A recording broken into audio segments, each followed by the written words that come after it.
Hello, and welcome to another episode of Casual Learning. I'm your host, John Bannan. What's the deal with emergence theory?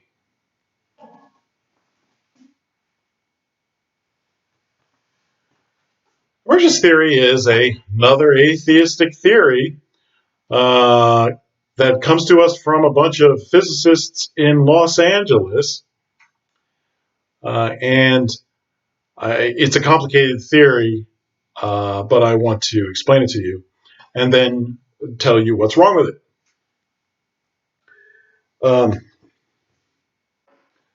There's a group of scientists in LA who are working on this emergence theory, which they claim is developing a first principle quantum gravity unification theory.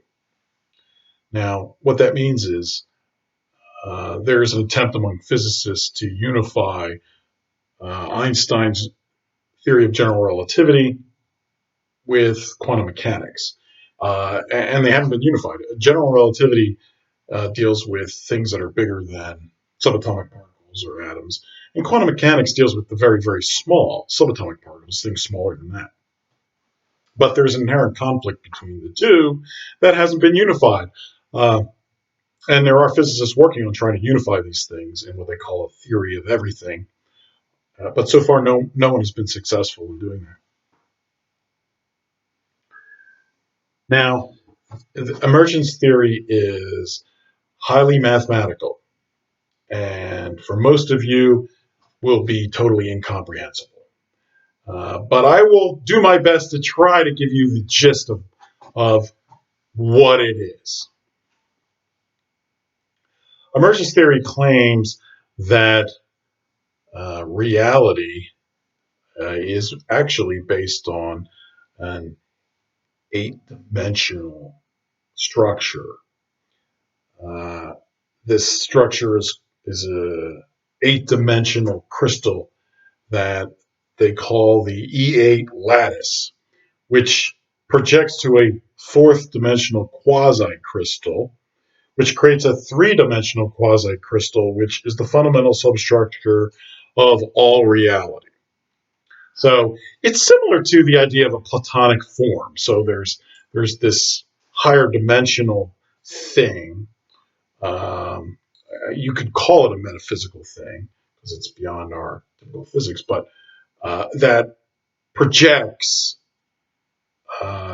basically a shadow into a lower dimension, and this lower dimensional shadow, that's us. That's our reality. But this is a mathematical model. So in math, you can posit as many dimensions as you want. It's just a matter of adding on more variables onto an equation. In physical reality, there has never been a scientifically demonstrated proof of the existence of an eighth dimension or any higher dimension than space-time itself, which is four dimensions, 3 dimensions of space and the 1 dimension of time. That's it. That's all we have proof of. So this is all speculative mathematical models, and that's one thing you got to be careful of. There's lots of people who make these mathematical models, which maybe they can figure out mathematically. It makes sense or is true, but that doesn't mean physical reality follows these mathematical models. A lot of these mathematical models they're simply not true in physical reality. They may be mathematically true, but not really true to us. So always be careful with mathematical models that haven't been scientifically proven. And this is one of them. So emergence theory attempts to unify general relativity and quantum mechanics by using the coincidence that both of these areas also happen to use the golden ratio.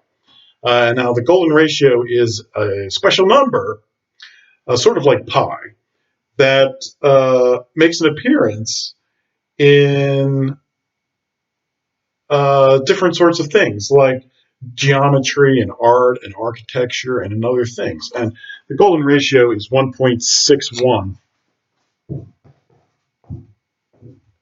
And then it's followed by a bunch of numbers.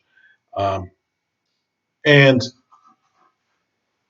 Since these things appear in both general relativity and quantum mechanics, emergence theory uses that coincidence of that number appearing and basically claims that the golden ratio is what all of physical reality is essentially based on.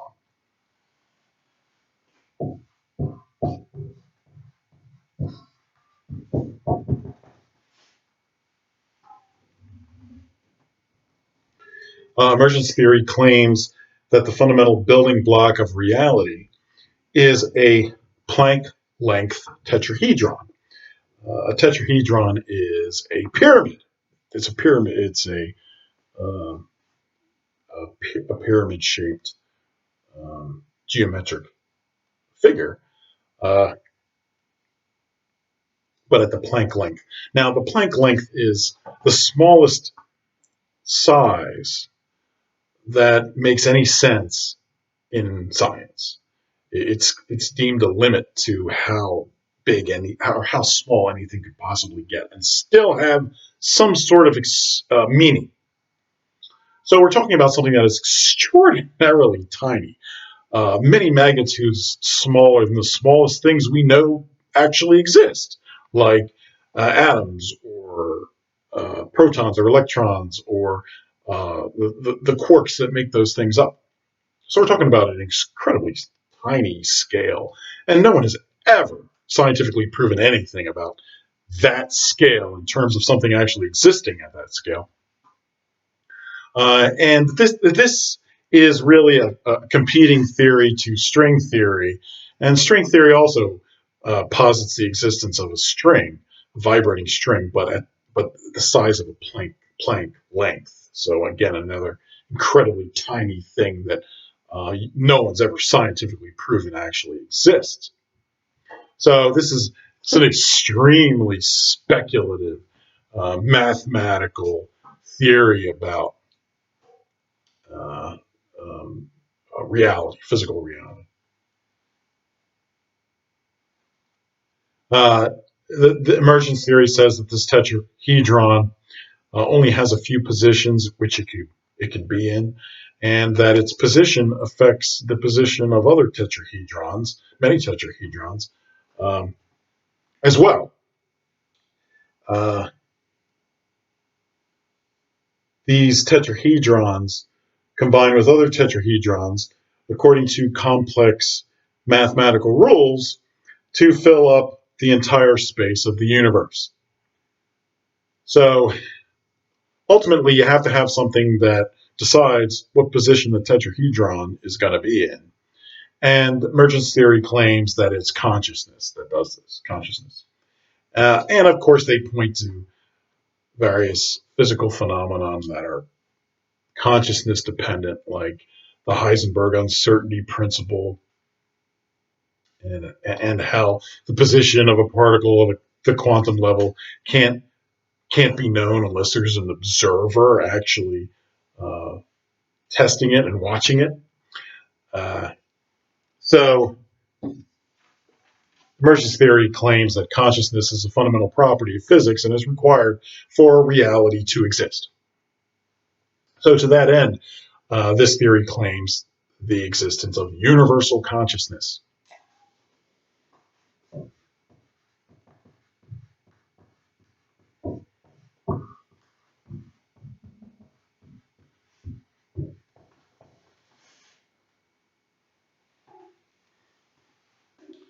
However, the people behind emergence theory make it very clear that when they talk about universal consciousness, they are not talking about God. They say there's no reason why this universal consciousness must be anthropomorphized, which essentially means made godlike or made so that it's a personal agent who can relate to human beings or an intelligent being. So they're not claiming that this universal consciousness is God. Plus, God is not a physical thing. God is uncaused, whereas this universal consciousness is it's in physical existence. It might be in the eighth dimension, but nonetheless, that's a physical existence.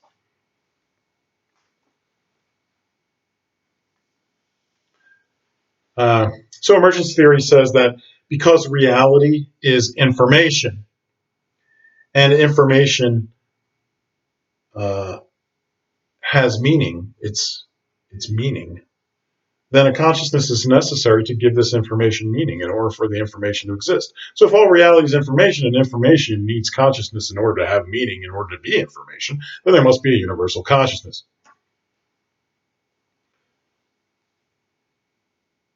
And it says that because reality can create consciousness, and there is no limit to how large a neural structure is possible, then given enough time, a universal consciousness would come to exist, spanning both space and time.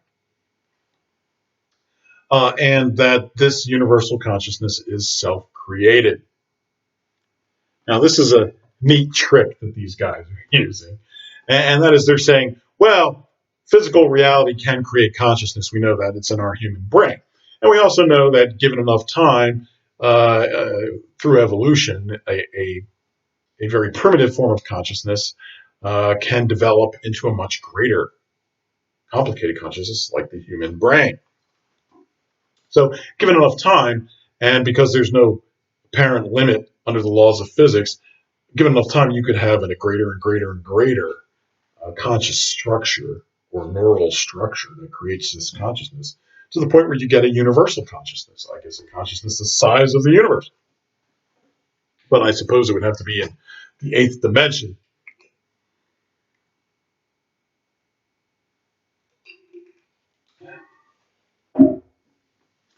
Of course, why would emergence theory be true now?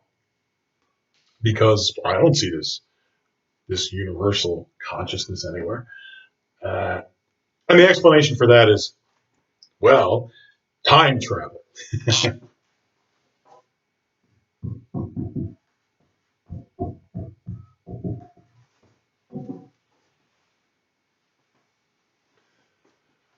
So this universal consciousness exists in the future, but because time travel is possible, according to them, the future can affect the past, and the past can affect the future. So there's a feedback, a causality feedback between the past and the future. And that's how this universal consciousness can create our reality now, because it exists in the future, but it can affect our past, thus being the consciousness necessary to allow these little tetrahedrons to make position changes such that we have our physical reality that we see today.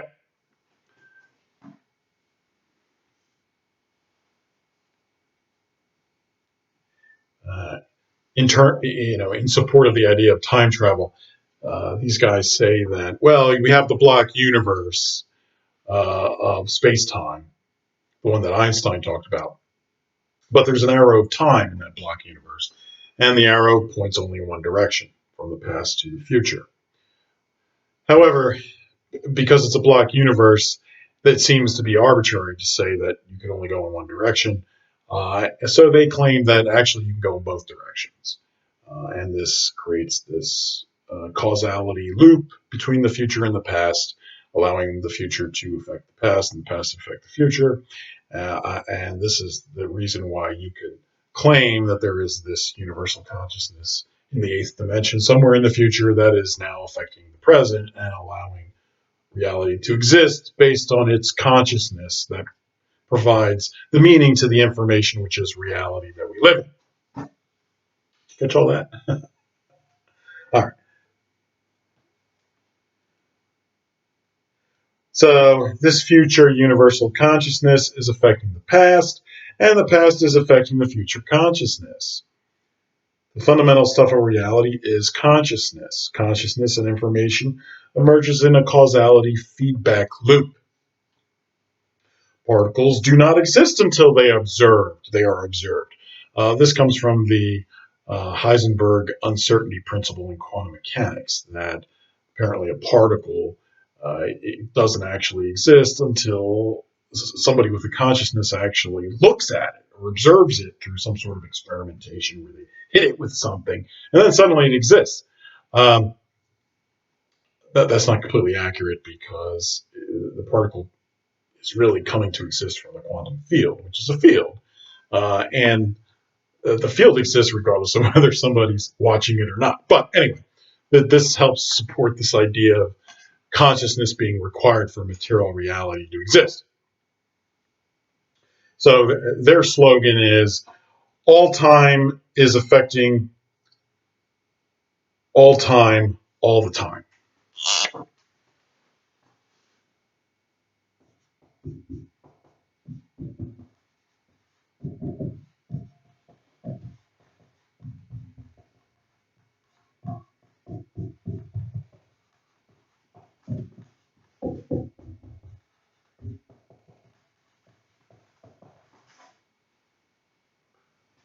All time is all time is affecting all the time. In other words, there's this causality feedback loop going both ways, future to the past to the future. It's all time. It's all affecting everything, all the time. Now, of course, none of this has been proven, but this is emergence theory.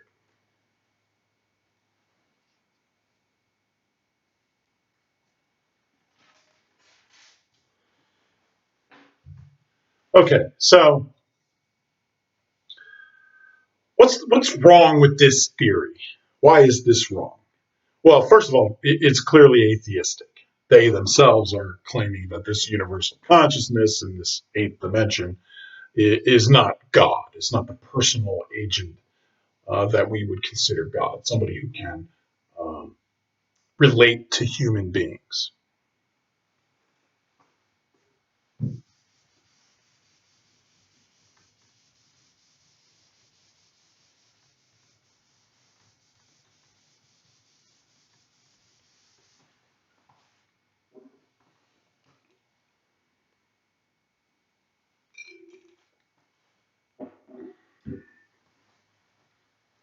So, beside the fact that emergence theory has not been scientifically proven to be real, it's just a mathematical model, and it relies on a Planck length sized tetrahedron that is so small no scientist has ever seen it.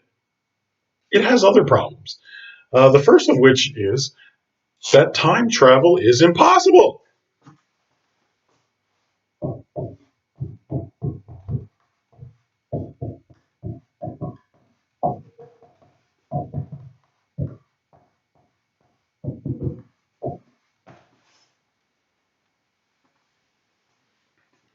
No one has ever time traveled, and for good reason, because time travel is impossible. What happens when you time travel? You create paradoxes. For example, if I traveled into the past and I killed my parents before I was conceived, then I would be left in the past looking over my dead parents' body, but without a future history where I am conceived. So, where did I come from? How could I exist? And yet there I am. So it creates a paradox. I shouldn't exist because I traveled in the past and killed my parents before I was conceived. But there I am. So where did I come from? And the answer is I came from nowhere. I don't have a future history that results in me existing or being born or conceived. So where did I come from? Well, I must have come from nowhere. Something from nothing is impossible. That's a basic violation of a basic rule of philosophy. That from nothing, nothing comes, or you can't get something from nothing. That's the Latin phrase ex nihilo nihil fit.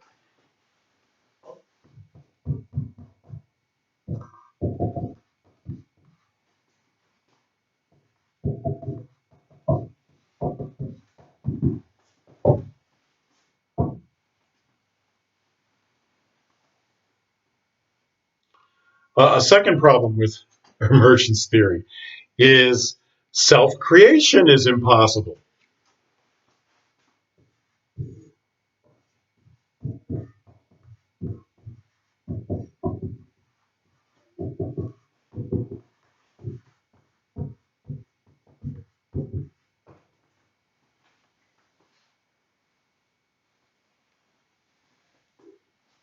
So emergence theory claims that this universal consciousness created itself through this causal feedback loop of the past affecting, the future affecting the past and the past affecting the future. So self-creation, though, is impossible. It's an impossibility. A thing cannot create itself. It would have to exist before it existed in order to create itself. That's impossible. So in order for self-creation to make any sense at all, you would have to say that time travel was possible, because you'd have to say something could move into the past and cause itself to exist. Now, that can't happen with the arrow of time only going in one direction, from the past to the future. So you'd have to have this past going in the future and the future going in the past. You'd have to have that in order to claim self-creation is even possible. But self-creation is impossible. And so is time travel. And if that wasn't enough reason to believe that emergence theory is false, a third reason is it claims the existence of a tetrahedron of a Planck length.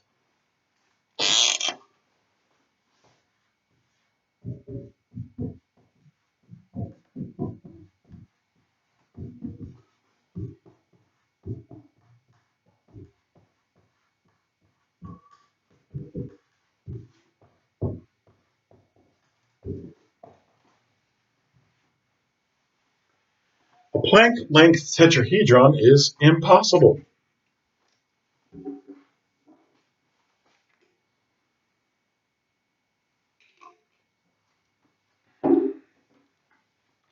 Let's say we have a tetrahedron.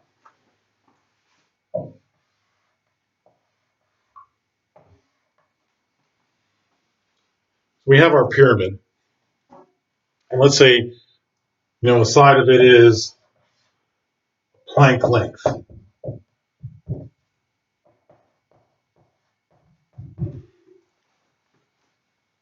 Now, Planck length is the smallest length that exists, or that has any meaning whatsoever. Okay, this is one Planck length, but in order for this to have geometry, distinct geometry like this, then there's got to be a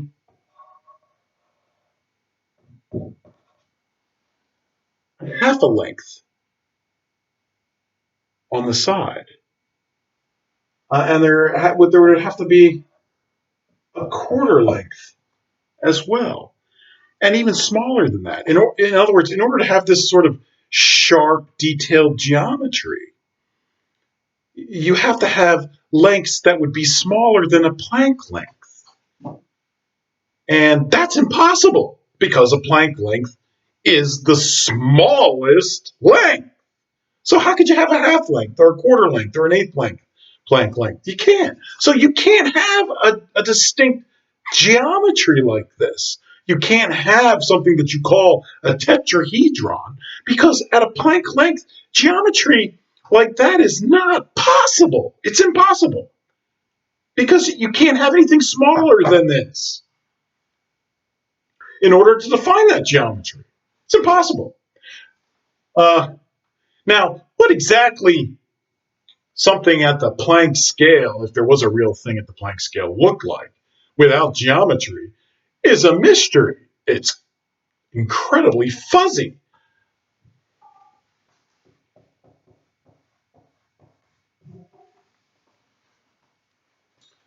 But it can't be something like a tetrahedron that has far too much defined geometry. Something at the Planck length, as an indivisible unit of matter, let's say, or reality, would be extraordinarily fuzzy. It wouldn't have a defined geometry at all. And what exactly that is really unimaginable. But nonetheless, you could claim it should be real, but it's certainly not going to be a distinctly defined tetrahedron. There's no way that's possible. So, emergence theory is got a lot of impossibilities racked up against it. It's not a theory worthy of belief at all.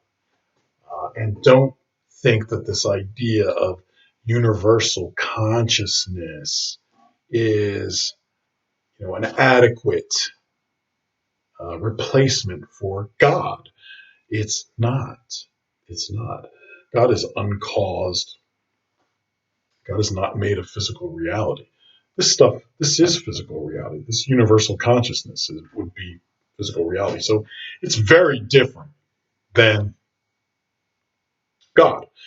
In fact, this idea of universal consciousness in a physical sense is really a heresy called pantheism.